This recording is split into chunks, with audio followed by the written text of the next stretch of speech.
have shared a guide with you, and in the guide, we've put down some of the actions that we ideally want you to take for each of the weeks. And this is what we expect you to do by the end of next week, which is first having a rota for your first couple of triage weeks. Secondly, hold a practice meeting. So introduce the team to the total triage working model, explain why you're moving to this model and what this means for them, and also create a patient communication plan. And that also involves actually speaking to your BPG group and making sure that you get them to give you some guidance from the patient perspective. So for today's themes, as you might have seen in the title, it's all about winning hearts and minds. And the particular focus is engaging staff and patients. So we all know that when it comes to driving change, it's crucial for you to bring your team along. And that also means that bringing your patients, they're part of your team.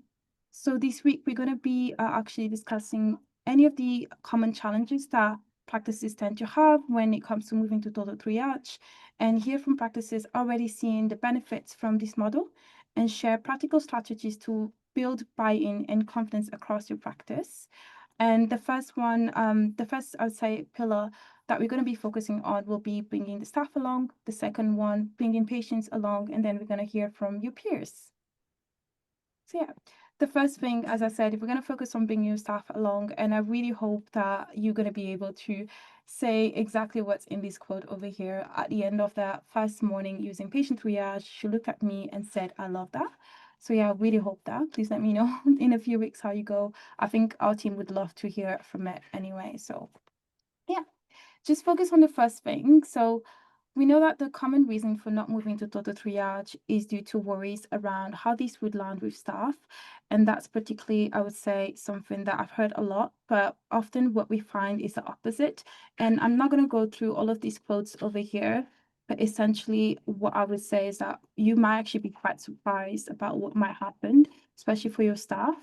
And what I actually wanted to focus on is sharing this particular quote from Middle Green's journey from again moving to total triage and making sure that they have their staff on board as well to any of the changes that happened.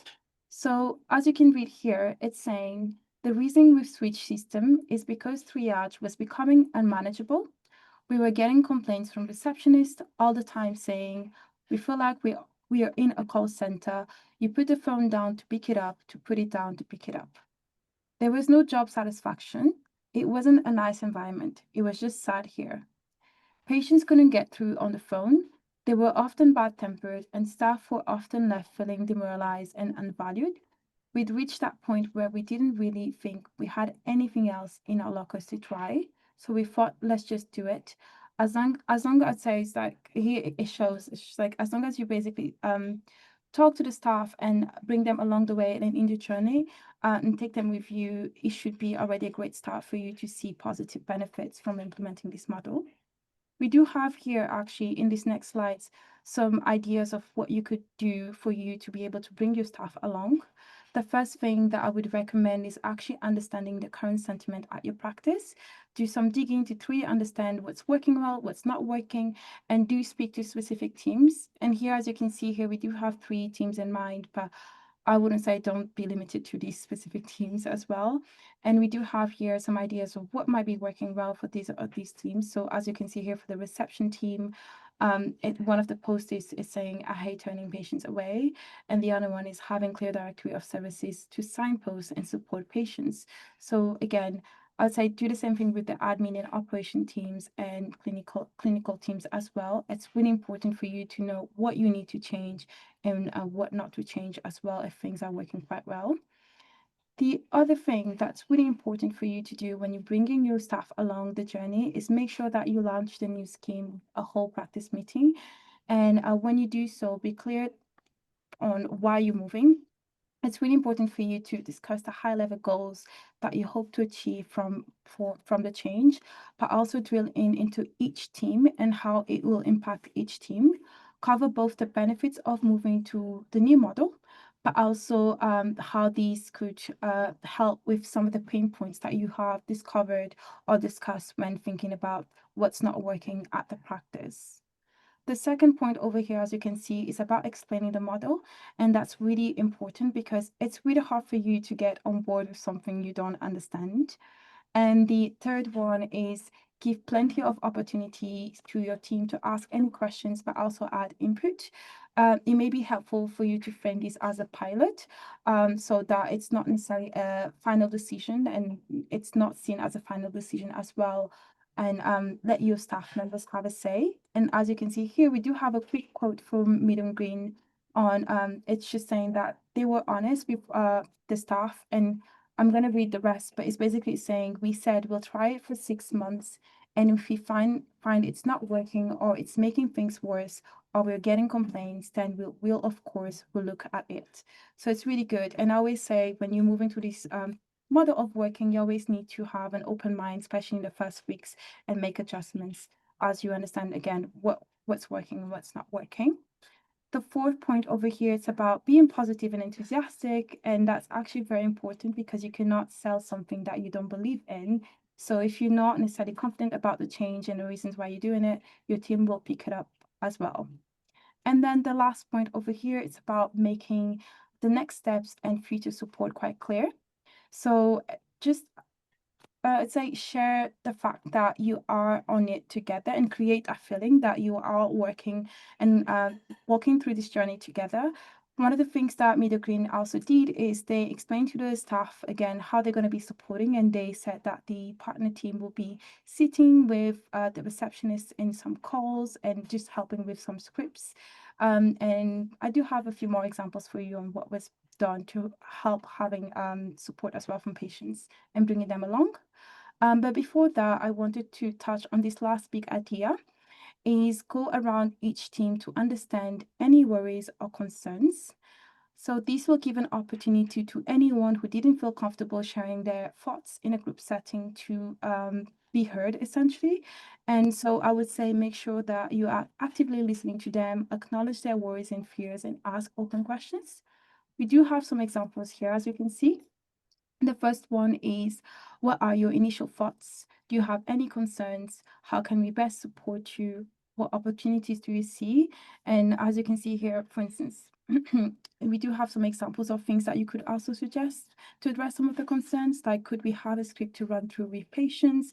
Or sorry, as you can see here, it's also saying, do you think we could have a triage hub that could support with anything, for instance, communication issues? So yeah, don't hesitate and think about some of those questions ahead as well. And hopefully this call will help you just prepare some of the questions or any challenges that you might be able to anticipate from your team.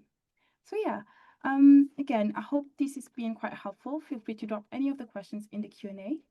I'm going to go ahead now and move on to how you can bring your patients along the journey as well.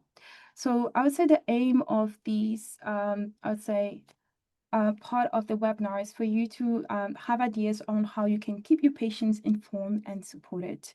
And the best way of starting it is, again, with from Media Green Health Center. Over here, so as you can read, it's saying, there were quite a few of us walking the floor, helping staff out, giving them a script of what to say if a patient said, I'm not doing that, or that's a lot of rubbish, or whatever. And just saying no, you'll actually find that you won't have to wait 20 minutes on the phone to get through. You can fill it out later on the sofa with a cup of tea. And it made a massive difference. It brought patients around. We also asked patients to bear with us before we went live. Then, about a few weeks afterwards, we put a message on Facebook thanking everyone for their patience, and we got a lot of likes and nice comments, and that meant a lot. It was all a much more pleasurable experience for everyone involved. So yeah, so that's an idea of how they did it. I would say that when it comes to having your patients coming along in a journey with you, as I said earlier, it's really important that you involve your PPG group. So I would say this is a way of for you to understand your patient's perspective, if there's anything that they would be worried about when it comes to the change, but also how to best support those patients, especially a particular patient population as needed. Here in the slides, you do have a video for you to look at. These are testimonials from patients involved in a PPG group for the Ivy Court, Ivy Medical Group. I would say practice, and it's really, really great. It's a bit long, so I'm not going to play it now, but you're going to have access to the slides, and you should be able to click on the link over here to view the video. And I highly recommend. You can really have a breakdown of what the patient reaction was for the change, but also the staff reaction to realizing that the patients were on board and it was a better experience. I do have as well a few codes for you in a few moments. So yeah. The next step is making sure that you create a communication plan. So I would say it's really important to make sure that you involve your patients from the beginning, not just when you're about to go live. So make sure that like you have an idea of what you're going to be saying to your patients and what. So this is a rough idea, a plan. You don't have to follow this one, but hopefully this will give you an idea of like the different channels. Make sure that you take advantage of all of the communication channels that you have to be able to share these change with your patients. So I would say that the first thing is make sure that you have any posters that you can in your practice, reception area, or even consultation rooms. As I said earlier, don't forget to have a meeting with your PPT. Also, you need to update your website and your phone message. That's really important.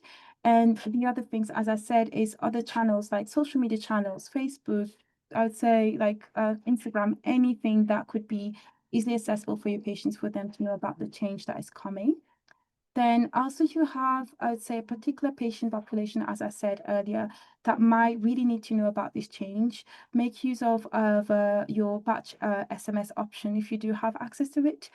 It doesn't have to be really long. You can keep it short, but it's really important to make sure that you don't miss any particular patients that might absolutely need to know about this change. And I would say last but not least over here is actually having a survey ready for your patients for when you go live, because it's really important for you to make sure that, again, even after you go live, you get feedback from your patients and you still involve them in this journey. Because I would say the best thing that you could do is having an open mind and make adjustments once it goes live as well. So yeah. And I did talk a little bit about the message that you could be putting together. As I said, don't make it very long. Just keep it clear, simple, and quite relevant. Patients won't necessarily understand what a new model is, and they won't understand what total triage is, or even online consultations. So I'd say when it comes to speaking to your patients, keep it to the minimum, especially if it's a written communication. Use simple and accessible language.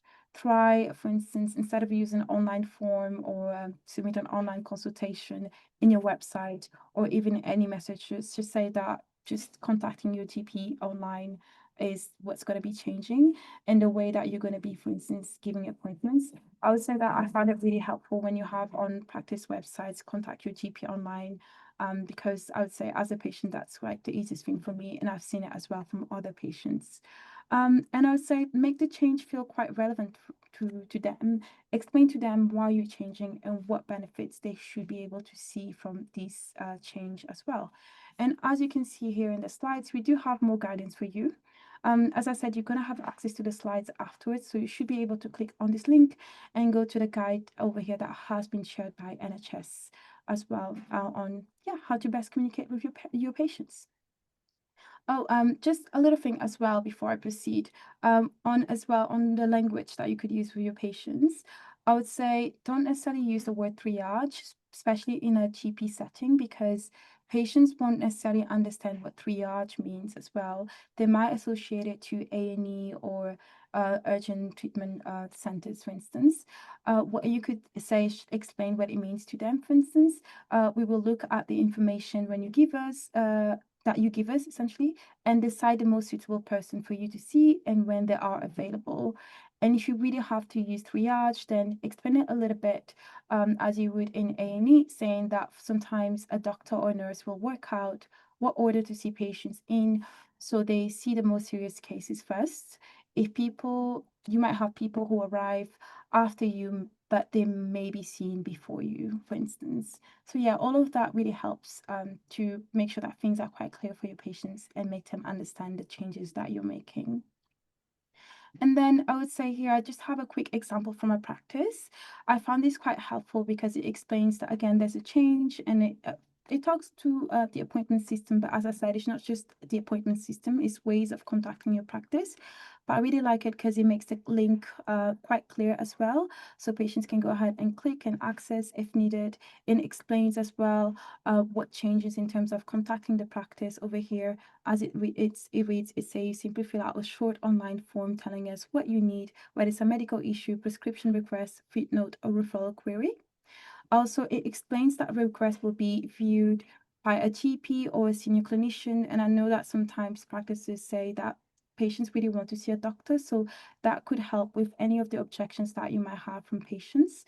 And also it explains that actually the reason why it's going to be reviewed and it's best if it's written is because it's going to be directed to the most appropriate person to be able to support them.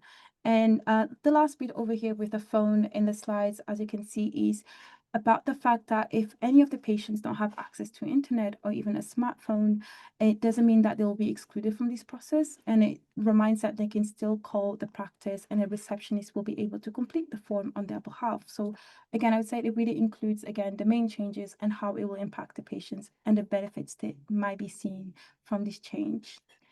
And I would say last before least, before I open the floor to our guest speakers, is about gathering feedback. As I said earlier, it's really important for you to be able to gather feedback from your patients, especially after you go live. It's really important for you to understand how that's impacting them as well. And what I would say is that it could also help your staff. As I said, you're going to have to bring them along in a journey, and seeing the feedback from your patients might be able to motivate them as well. I'm not going to read all of the quotes, but I think it would be quite helpful to highlight, let's say, the one in the middle saying, I'm really pleased with the new system. Thanks for taking on board the patient's thoughts and creating a more workable solution for patients. And then the last one over here to my right, I filled the form in, attaching a photograph of a burn on my arm. 2 hours later, I got a response from the GP. He sent some antibiotics to my pharmacy and said, let's review it in a week or so. If I'd been waiting on the phone, the burn would have gone bad far before anything had been done about it, for instance. So just this is just an example from the IV medical group. And yeah, I hope this gives you an idea of, again, what you might expect from this change. What I'm going to be doing now, as I said, is I'm going to go ahead and open the floor to our lovely guest speakers over here to speak about their own journey. And over here first, we have Dr. Salva. As I said, he's a GP partner from the St. Andrews Health Center. And yeah, he's going to be speaking to us about his journey and give us any tips on how you can bring your staff and patients on board. Hi, Dr. Salva, can you hear me? I can hear you. Yeah, thank you. You can hear me okay? Amazing. Yes. Perfect. Thank you so much. So I'm Silva. I'm a GP at Bromley Upper Health, and I'm based in St Andrews Health Centre. We're a partnership of 4 sites, catered for about 52,000 patients. And we started on this total triage journey probably about 3.5 years ago. And then one of our sister sites, St Paul's Way Medical Centre, came on board. So currently we do triage for 33,000 patients, based on 2 sites. And in terms of one of the things I wanted to pick up on, we're talking about triage, but I think the triage should be a term that's reserved for communication between us, the receptionists and the GPs and the internal users generally. I don't think we should be using, I absolutely agree, we should be using the term triage to patients. What I, as part of comms to the patients, what I encourage my team to say is, this is a platform, a way of actually allowing the patients to tell their own story in their own words at their convenience. That's all it is. So when I see a patient there'd be a clinician sitting here and receptionist. What we as a GP, what I do is patients come to me in the consulting room, and I let them tell their story in their own words, and then I kind of turn it into a medical language in the notes, and then see how I can help them. So this is essentially what we're doing is letting them tell their story in their own words, and then we're signposting the patient to the right setting, the right clinician. So a lot of it is to do with patient navigation. This is not controversial. Not every patient who approaches a GP surgery needs to see a GP. The general practice team is very much multidisciplinary, so a physiotherapist or a pharmacist might be much more appropriate for a patient than a GP. Mhm. And also, There are other services where they may be able to see it quicker. So pharmacy first for sore throat, sinus issues, and hay fever, insect bites, and so on. So what this allows us to do is let the patient tell their own story, and then we can navigate the patient to the right service. And the concept is very simple. Everything goes on one platform. So what I would discourage is having multiple entry points into patients being able to book appointments. So um, if you have online consult open, but also allow the patient to book telephone appointments by calling you or coming in face to face, all three are competing for each other. And then what will happen is you're just going to just continue in the old system, and then it will just mean essentially appointments are saturated, and then you'll have to say no more appointments, call back the next day. So what this triage does is enables you to manage your demand, letting the patient tell their own story in their own words, and patients do the online consults. If they don't do it, we do it for them. That's all it is. So we are in Tower Hamlet, which is a heavily diverse borough. Third of our patients don't speak English as a first language. And despite that, 93% of the online consults are done by the patients or their carers. So only about 7% on any given day are done by a reception team. So um, I think it's about giving the patients the right message and saying that try it. It doesn't matter. It's not about writing a thesis or using perfect English. And if you're not sure of what you've written, we'll always call you and check with you. Um, and what we often also do is the patient's in the waiting room, and we say, look, why don't you try it on your phone? If you get it wrong, our team will do it for you. So you give them that confidence, or you send them the link to the AccuRx, or whatever the triage platform they're using. Send the link and say, try it. I'll stay on the phone with you. If not, we'll do it for you. So in terms of the total triage team, you've got to decide the team based on your setup. So I don't think you need to hire extra clinicians and everyone else. We certainly didn't. What we did was we utilized the existing receptionists and the clinician teams and the management, the admin teams to change it. It does take a bit of time to kind of get through this way of working. One of the things I would really say is whoever you allocate for triage in terms of the GP, they need to work very closely with the reception team.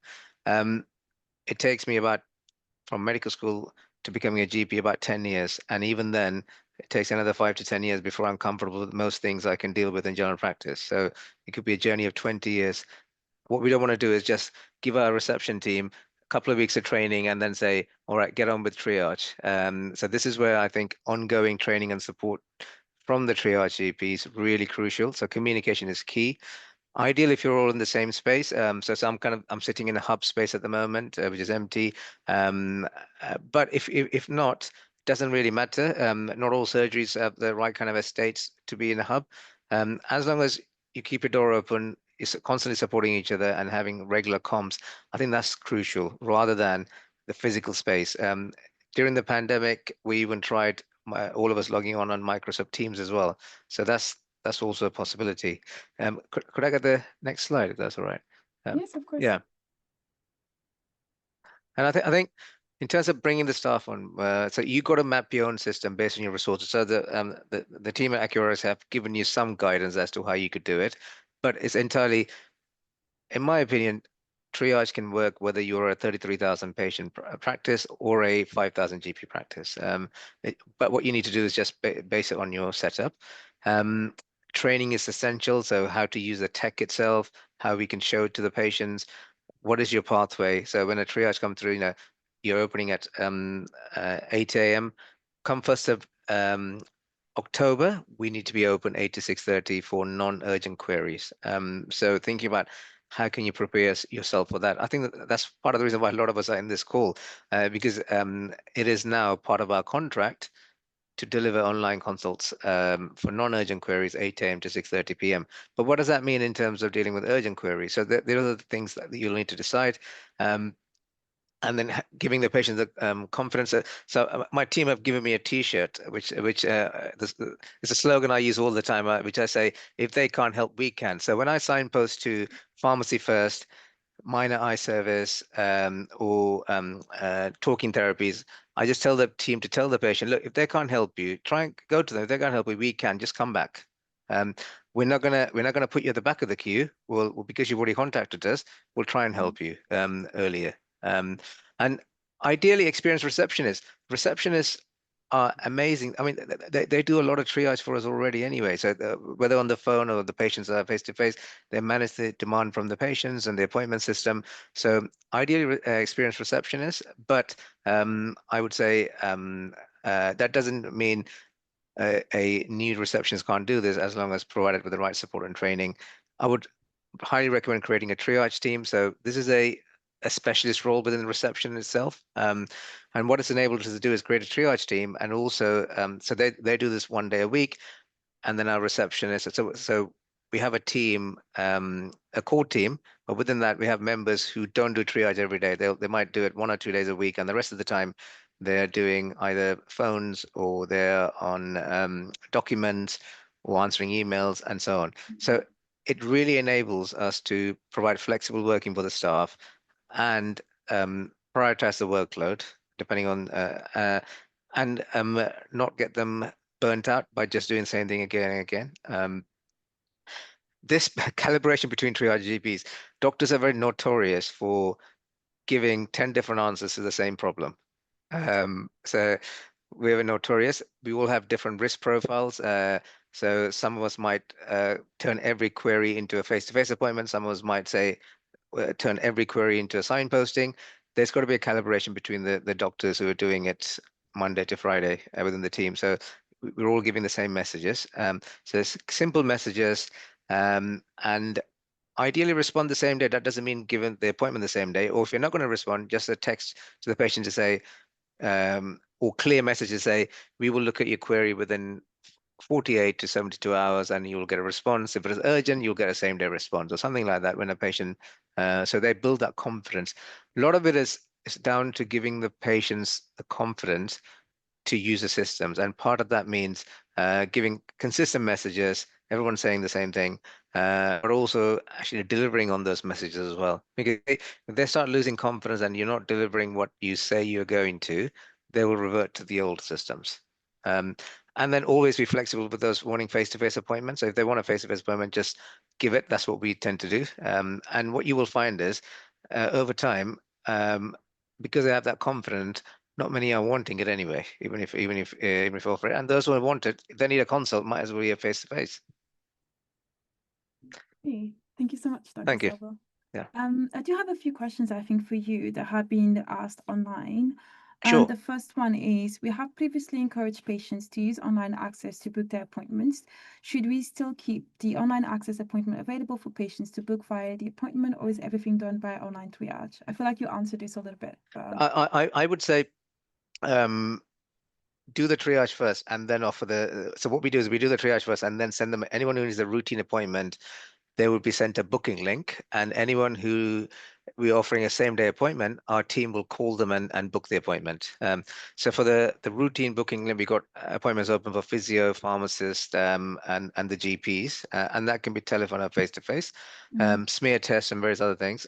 So um, I probably and I've had this question asked about what does the contract say. So the contract says allow patient requests between 8 a.m. and 6:30 p.m. It doesn't say allow online appointments 8 a.m. to 6:30 p.m. So you can always triage, but allow them to book online by sending the booking link. mm, amazing. Thank you so much. And I have another one asking, also, do we continue offering routine bookable appointments for things such as blood test results, or would the patient have to complete a form for these as well? So I would so this is where you need to think about your planned versus reactive healthcare. So most of the time, so we use the triage for the reactive. So the patients who are needing appointments to see a GP. So the people who need long-term conditions care, um, they will need to be probably managed. They will need to be managed in a separate ways. I wouldn't put them to the triage because you're not triaging them. Essentially, they've got diabetes, hypertension, or whatever, and then Mm, you're booking them regular appointments, including blood tests. So In terms of the question about the patients who need phlebotomy, I would probably say if the patient's with you on the phone or face to face, just book them a phlebotomy appointment. If you're doing a remote triage, so for example, a patient sent me an online consult saying, I'm losing my hair, a young woman, I think that she might be anemic. What I might do is I'll send a text to say, here is a booking link with our phlebotomist to book the blood test. And then after the blood test, we'll give you a face-to-face or telephone appointment as appropriate. But in terms of patients asking to book blood tests, you can do that. What that would happen is in the layer of triage. So the first layer of triage always needs to be done by the trained admin team. So they would sift this out and move it towards an admin query and say, we'll book the appointment because they have a routine query. Blood test has already been agreed. If they're not sure, then they'll ask the GP. That will come to the doctor's inbox and the doctors to check. So this is what I meant by creating your own system based on your resources. So I think the answer is depends on what you're doing the blood test for. That's really good. I actually wanted to ask one question because I feel like most of the times the hardest people maybe to get on board is I would say your clinical team or maybe your GP partners. What was the thing that really helped you or other people in your team getting everyone on board, especially your GP partners? So I think in terms of the GP, as the team diversified, and general practice team is now very diverse, so we don't just have GPs and nurses and receptionists. We got GPs are noticing things were coming to them that could have been dealt by someone else, or there were duplicate appointments. So they saw the GP first, and then we referred them elsewhere. Mm. There was a need in terms of the from the GP partner perspective. There was a business need to manage patient queries appropriately, and then the second thing is it's about getting it right the first time for the patients. So avoiding unnecessary patient journeys and triage is a well-established concept elsewhere. So by avoiding that journey, and what it meant was we could enable our doctors to work flexibly. So, today, our sister site has had one of the GPs call it sick. So what that meant was one of the GPs was able to log on remotely, start triaging, while then we opened up the doctor who was supposed to be on triage at base to face-to-face appointments. So it enables you to work much more flexibly. So whether that's remote working, whether that's flexible working, I've got GPs who work just 1 day a week. They've got busy families or other portfolio jobs. So um, I get them to do triage between 8 and say 2 o'clock, and then they can do other things. So it's really helped reduce burnout, improve morale, flexible working. So I think there were lots of advantages. Amazing. Thank you so much. I can see there's more questions online. I'll just introduce our next guest, and then if that's okay, Dr. Saville, feel free to reply to some of them. I think you should be able to have access to the Q&A. Sure, I'll have a look. Yeah. And if needed as well, we can always pick it up towards the end of today's call as well. Like we do have a little section around misconceptions. So yeah, keep sending your questions in the Q&A. Amazing. Thank you so much, everyone. So I'm very happy to introduce Kirby Alicott. As I said, she's an operations manager at the Tashberg Lodge Surgery and a very experienced, I'd say, accurate on board and supporting practices, especially when it comes to engaging their staff and bringing patients along. Welcome, Kirby. Hi, thank you. So yes, my name's Kirby. I'm the operations manager at Tashberg Lodge Surgery. We've been with AcuRx about 6 months. We did use a lot of the admin Florey questionnaires beforehand, before we moved to the medical triage. I'm trying to think of things to say that my peer hasn't already gone through. I would say for me, the biggest thing is prep.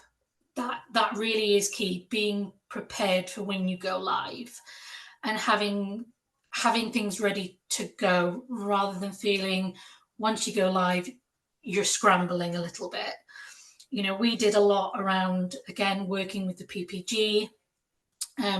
We have in Lincolnshire Links Digital, and our PPG and Links Digital actually got together and they did events in the local library and local sort of Methodist church, where we would advertise it. People would come down who maybe weren't very IT literate, and there was sort of these tech people to show them how to do it. And I think that was a huge benefit. Our demographic here is quite an older population, so I think there was a lot of hesitance towards it. But again, we sort of anticipated some of that. So having that as Links Digital and the PPG create that has had a massive, massive impact and positive for this AccuRx. And not just that, you know, online banking, online shopping.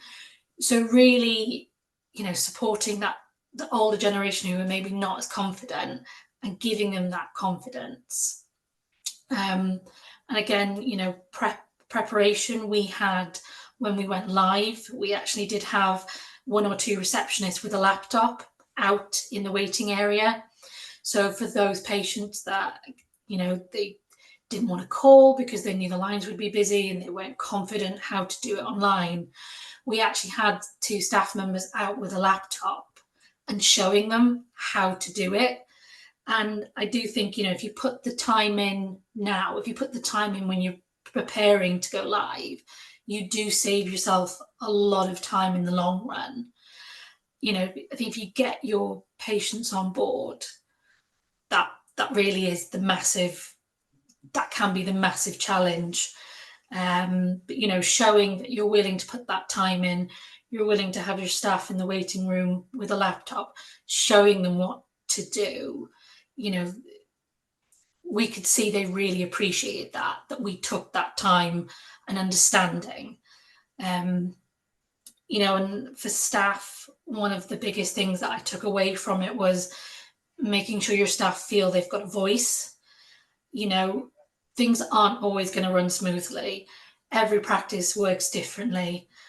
You know, we've got about 4,800 patients.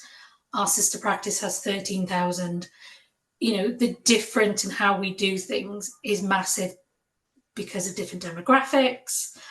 But the one thing was, you know, it was never going to run 100% smooth, but constantly checking in with the reception team, with the clinicians, with people who were using it, getting their feedback, looking at, okay, can we tweak it? Can we improve this? Again, I think, get your staff on board feeling something's not working. And I think your reception team are the biggest resource you can have for any feedback. I mean, you know, I get to sit in my office, you know, and, you know, they're out there dealing with it day to day, you know, so if there's going to be quite a big change, I will speak to that team because those are the people that it impacts as well as our patients.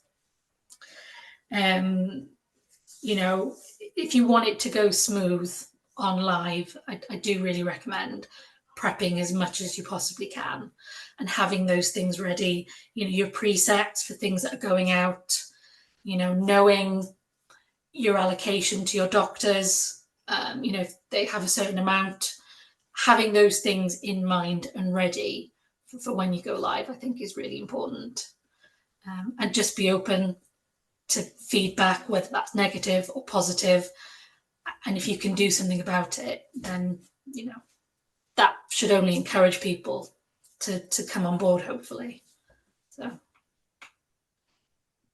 Thank you so much. I would say I fully agree. It kind of matches like some of the big points that I addressed earlier about bringing everyone along in a journey.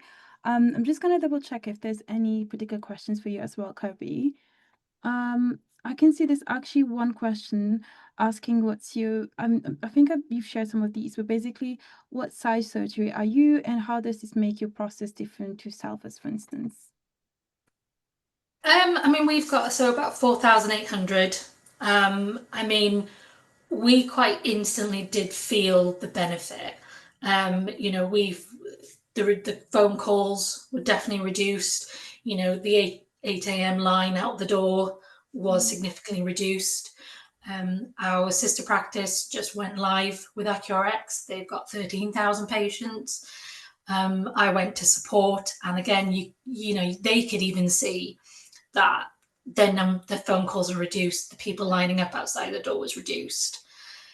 I think it's always going to be completely different how you manage it, because obviously the requests, the amount that we get, the requests we get are totally different, are going to be different to our sister practice. But I think you just have to adapt. It is very hard to say. We obviously find it more manageable than maybe a bigger practice. So I could definitely answer that question if I, you know, if I knew what size your practice was. But it's so varied, and so we all work in a completely different way.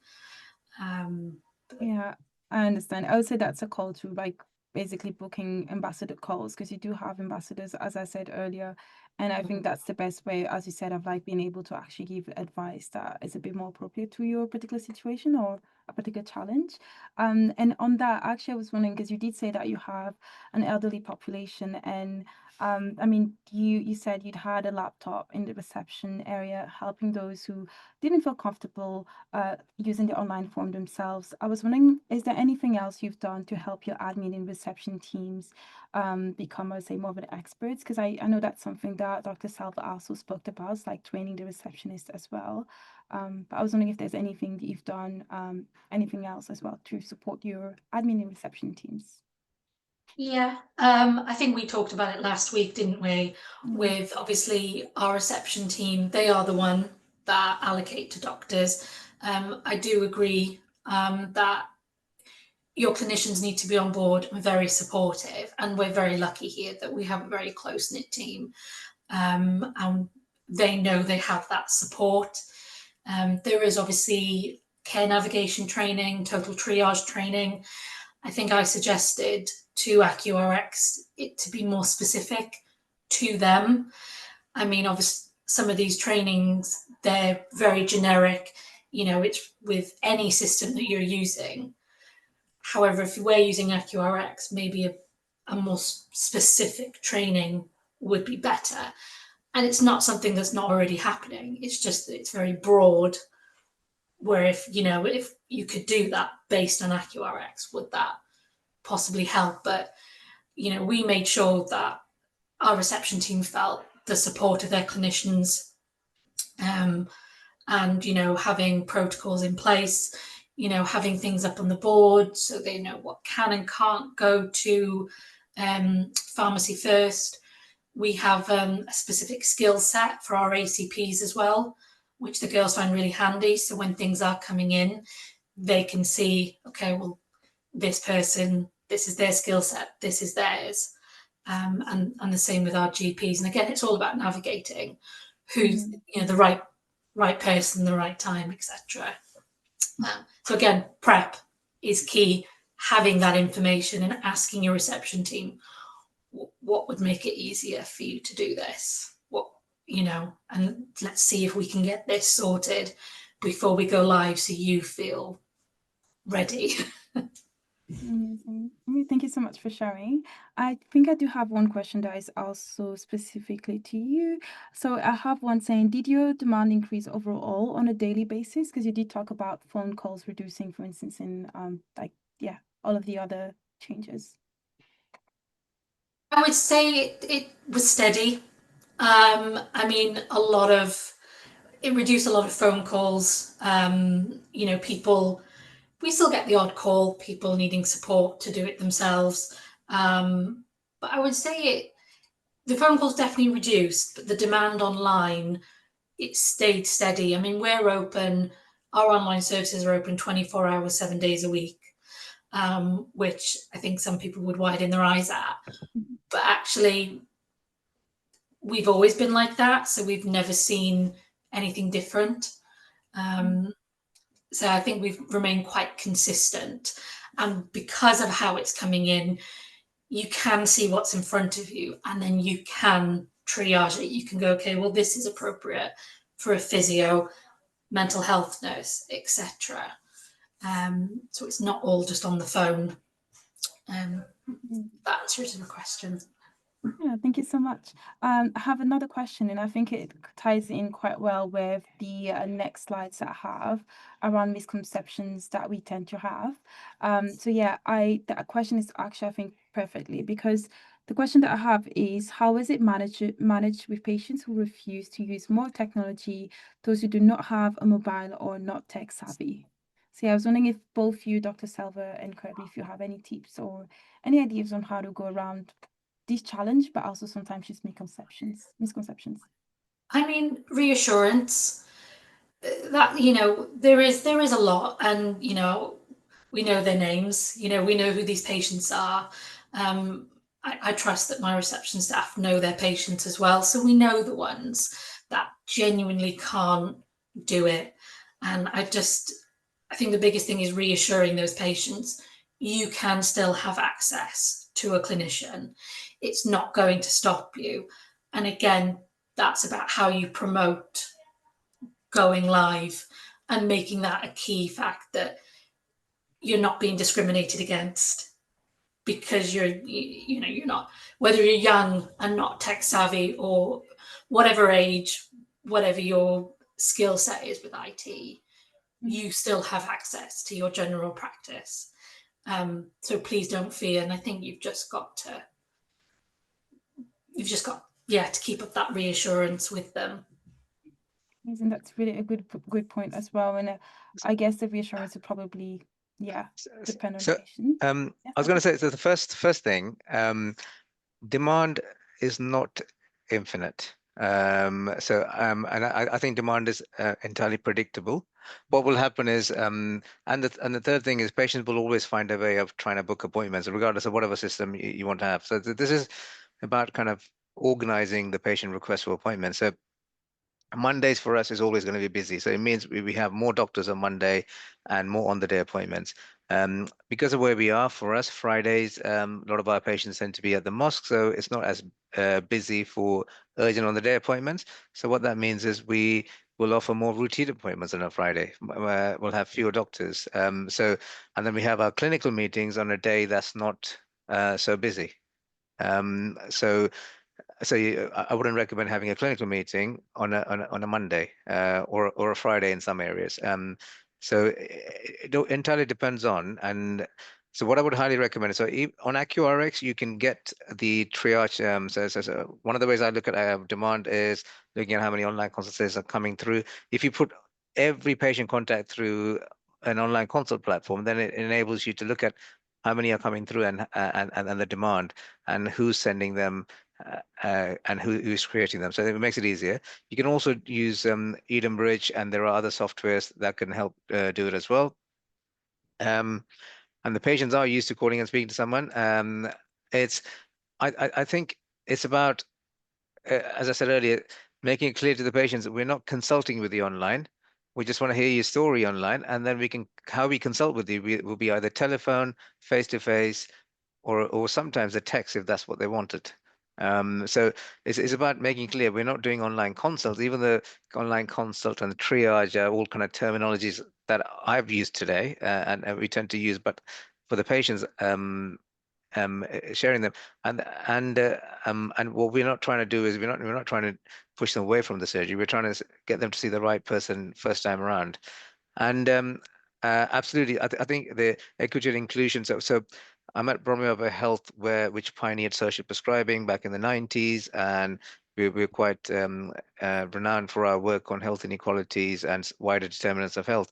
So this has always been a concern that we wanted to address. The first thing is, if the patient says they can't do online consults, just do it for them. Build that confidence up. If they can't do it, just do it for them, and making sure this will also then free up your phone lines for those vulnerable patients. That's what we've found. Our phone answering times are massively increased. In terms of massively decreased, sorry. So we're answering the phones much quicker. So housebound patients, vulnerable patients can reach us. And if they do turn up face to face, and they don't want to do an online consult, we just do it for them, and we ask them to wait while the triage doctor is looking at their query, and then we can deal with it. So I think it's really important that we don't use technology as a barrier, but technology as a tool that enables us to care for our patients better. So, and then we let the ones who want to use technology, remote text consultations, telephone consultations, we give them that space, clearing up the space for all the others who need face-to-face and continuity of care and so on. And thank you, Dr. Selfa. I think this question might be linked to what you said as well. There's a question in particular regarding how to manage a patient who frequently asks for appointments, potentially because of health anxiety, for instance. Yeah, absolutely. So, that's a really good question. So I do have patients who are my regulars who know I'm going to be doing triage on a Thursday and a Friday, and I can expect once a week from them. Now, those patients used to call me, call the receptionist, and then try and book an appointment with me. Now they're getting a query. So what I would say the technique of dealing with these frequent patients is the same as what you did before, which is basically sometimes offering them a proactive appointment once a month and then say, you already have an appointment. We've seen your query. We have an appointment. Let's discuss it then. And being firm because you know the patients well. And so there's always a risk that some patients will use it. What we can't do is there will always be an exception of some patients will send more online consults than others. But we also got to remember a lot of patients don't even contact us for anything. So what we can't do is we can't design our systems for the extremes. But what we need to have is a safety nets to make sure that people aren't falling off. So most patients aren't sending online consults all the time. Um, some will do, and we just need to find a way of managing them. And it's dependent on the type of query and the patient. Yeah, thank you so much. I think that it makes sense as well. Yeah, I was wondering as well, Kirby, if there's anything you'd like to add regarding this question, but also any of the misconceptions, the one on slides as well. And just a quick note, if you have any other challenges or like ideas that you'd like us to address, feel free to use the Q&A to drop them. But yeah, Kirby, that's all yours. No, I think it's all been said, probably. Amazing. Thank you. Yeah, I'm just going to check the Q&A just to see if there's any other questions you have for us. I can see there's a few questions there. They have already been answered. Thank you so much for everyone for answering the questions. Thank you, Dr. Salva, as well. Sorry, I'm just trying to read one of the questions. So yeah, I do have one question. I was wondering as well, again, if this is something that could be quite helpful, but as a practice, we're getting more than 300 requests a day, which is why they ended up limiting the number of forms. And they said that it didn't settle down. So a patient filled out a form at 3 a.m. on a Saturday morning asking for an appointment to discuss their acute chest pain. And when we yeah, so basically that's when they left it on all the time. So they said that they're not sure like if that would help with any anxiety, for instance. Sorry, it's not helping the anxiety. They feel like they're being forced on having it on all the time for practices that have more than 11,000 patients, for instance. So I was wondering if like that might be again something that lots of practices feel like it's happening to them as well, that this way of working might not work for them and patients might not use it in a safe way as well. Yeah, this is why I think I said you got to map your own system. So the contractual obligation is to open between 8 a.m. and 6:30 p.m. for non-urgent queries. And anything you want to open beyond that is entirely dependent on your team and your setup and how much risk you want to take. So because we're a large practice, what we didn't want is patients to be sending online consults after we were closed. Precisely for one of the things, chest pain and various other things, when they should really be calling 111. Even though there's a pop-up that says if you got chest pain and various other things, do not fill this form in. As patients still do it, so that's why we would turn it on. But if a practice has, as long as you've done a risk assessment, so this is one of the things as part of good information governance, you need to have done a risk assessment of your pathways and processes. Okay, if a patient does this, what does your process look like? So if a patient even sends a chest pain query during the opening hours, how are you going to deal with it? Is that going to be marked as an urgent on triage for the on-call doctor to call? Will the receptionist come to your room and knock on your door and say, there's a chest pain on there, can you deal with that? Or would they tell them to call an ambulance? So these are all the things that the practice will need to decide how they're going to address. But as long as you're meeting your contractual requirements, I think that's sufficient. Amazing. Thank you so much, Dr. Selva. Yeah, I can see that we are at time. So if you have any questions, you can always reach out to myself and my team. I really want to thank you, Dr. Selva, and Kirby as well for coming along. It has been a pleasure. And yeah, I wish you all a lovely day. And yeah, let us know if you have any questions, as I said. Thank you, everyone. Oh, yes, Dr. Selva? Sorry. Yeah, I think someone asked for my contact details. Yeah, I'm happy for you to share it with them. That's fine. Yeah. Amazing. Thank you so much. Okay. Amazing. Bye, everyone. Have a lovely day. Thank you. Thank you so much.